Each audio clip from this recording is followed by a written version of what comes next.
Pedro Campos tem participação ao vivo chegando aqui na Rádio Bandeirantes, né, Pedro? O cientista político Fernando Schiller, que é colunista do jornal Gente da Rádio Bandeirantes, vai conversar conosco agora ao vivo nesse domingo de eleição. Schiller, bom dia para você. Qual é o impacto que essa eleição de 2020 terá no cenário nacional para as composições que nós tivermos aí depois do resultado desse pleito? O que essa eleição de 2020 está dizendo, o que o eleitor quer dizer nas urnas, na sua avaliação, hein, Schiller? Tudo bem, Pedro? Tudo bem, Thaís? Bom, primeiro dia de festa hoje da democracia, um ano difícil, um ano dramático que a gente está vivendo ainda, mas o fato é que as eleições esquentaram no final, as pessoas se mobilizaram. Eu tenho muito medo até das aglomerações que eu vi ontem, campanha reta final. Eu brinco sempre que no final, na reta final, Thaís e Pedro, ninguém segura candidato.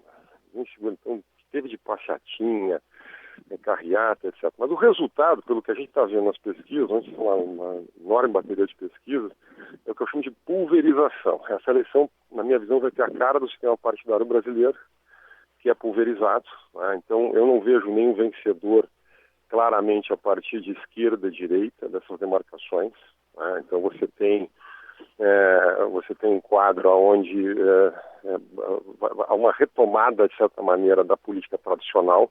Muita gente está dizendo assim, não, é a velha política que voltou. Eu não concordo com isso. Acho que sempre essa distinção entre velha e nova política um pouco artificial. O que tem é que no momento de pandemia, no momento onde você teve uma restrição de campanha, no momento onde o debate público, digamos, foi menor, ele esquentou no final, mas ele foi menor, né? Uma campanha mais curta, mais difícil, né? Você teve, a população naturalmente, ela recorre a quem tem recall, a quem são nomes mais tradicionais da política, mais conhecidos, ou mesmo que estão no poder. Então nós vamos ter um índice muito elevado de reeleição de prefeitos em grandes cidades, né? Capitais, é uma probabilidade de 13 que estão concorrendo à reeleição, então 10, 11 na reeleição.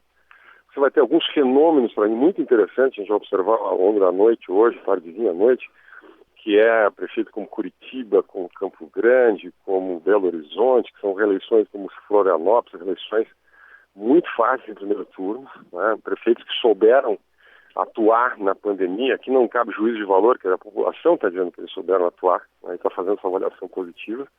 Mas vamos lá, pouca influência dos puxadores de votos tradicionais, convencionais, tanto Lula como Bolsonaro, né? Mesmo Ciro Gomes, mesmo João Dória, que em São Paulo pode ter uma vitória com o Bruno Covas, mas na verdade não participou muito da campanha, né? Claro, vai faturar politicamente se o Bruno Covas vier a ganhar, mas não participa diretamente da campanha. Isso mostra o seguinte, que a eleição municipal, a transferência de votos, né, a federalização, a nacionalização da campanha, a ideologização não funciona muito. Isso é uma tradição das eleições brasileiras. Existem realidades locais, a população quer saber as questões locais da cidade, existe um ambiente, um ecossistema político em cada cidade, né, que acaba decidindo as eleições, né? Então nós vamos ter esse fenômeno. Nós vamos ter se você pegar as maiores cidades, pegar as cidades que têm segundo turno no Brasil, são 70 cidades mais as capitais, você vai ver um crescimento em relação a 4 anos atrás do PT, surpreendentemente. O PT não vai bem nas capitais, mas ele em algumas grandes cidades de médio e grande porte, ele vem performando melhor. Isso significa que o poder desgasta, né? O PT hoje é um partido de oposição, Lula voltou à campanha, saiu da prisão, então você tem toda uma recuperação, mesmo que vai ser tímida, não é uma volta do PT, o que foi coisa de 10 anos atrás, mas você tem esse retorno, você tem um surgimento com mais força do PSOL, que vai muito bem na eleição em Belém do Pará, que eventualmente pode chegar em segundo turno em São Paulo, né? Enfim, você tem uma estrela da esquerda lá em Porto Alegre, que é a Manuela Dávila. Então você tem, digamos assim, no campo da esquerda algumas novidades interessantes, mas você tem do outro lado também, digamos assim, uma pulverização de partidos. O MDB, o PSD, curiosamente, vai crescer nessas eleições, né? E o PSDB vão ser os partidos que vão dominar aí as grandes cidades, né? Mostrando isso, quer dizer, eu diria assim, não é nem a velha nem a nova política, mas o eleitor, de certa maneira, fez um apelo, né, recuou, digamos assim, e foi em direção à chamada política mais tradicional. E até a quantidade de outsiders que a gente tem agora, né, Schiller? Bom dia.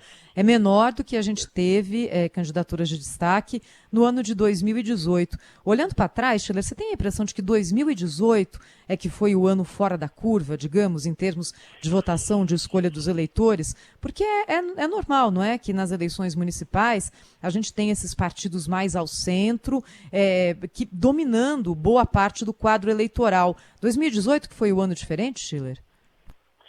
Sem dúvida nenhuma. Em 2018 foi um ponto de inflexão na política brasileira. Não é? Houve realmente um desgaste do processo político. Aí nós tínhamos que, na época, a minha impressão é que a gente, de alguma maneira, passou uma régua no processo de impeachment. Não é? Naquele processo dramático que o país viveu de 2016 a 2018, um governo Temer, que era um governo, no fundo, provisório, um governo de um vice-presidente.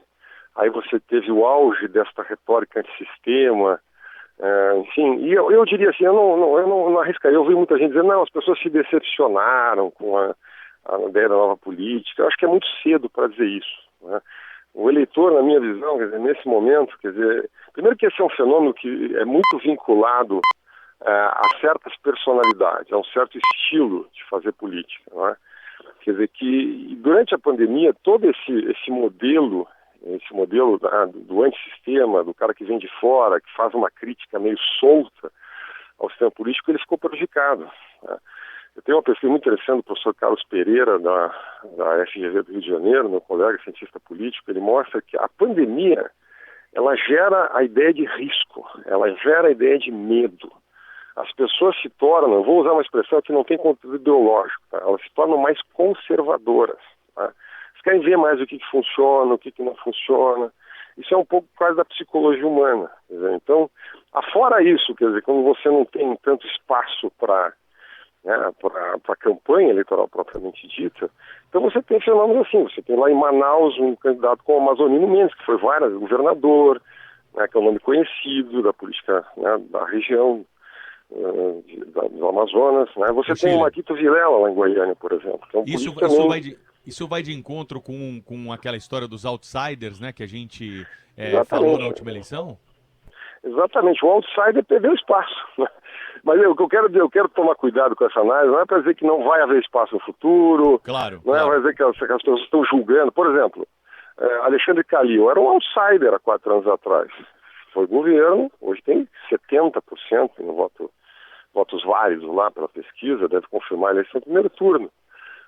Então você tem muitos, eu diria assim, a população testa, a política é um jogo duro, é um jogo difícil, Então eu diria, não é uma eleição para outsider, acho que esse discurso envelheceu. A impressão que eu tenho é que a campanha eleitoral desse ano, ela vai firmar o quadro da dispersão partidária brasileira. Nós temos um pupurri de partidos, não tem uma demarcação ideológica e nem os grandes eleitores. É uma volta à política tradicional.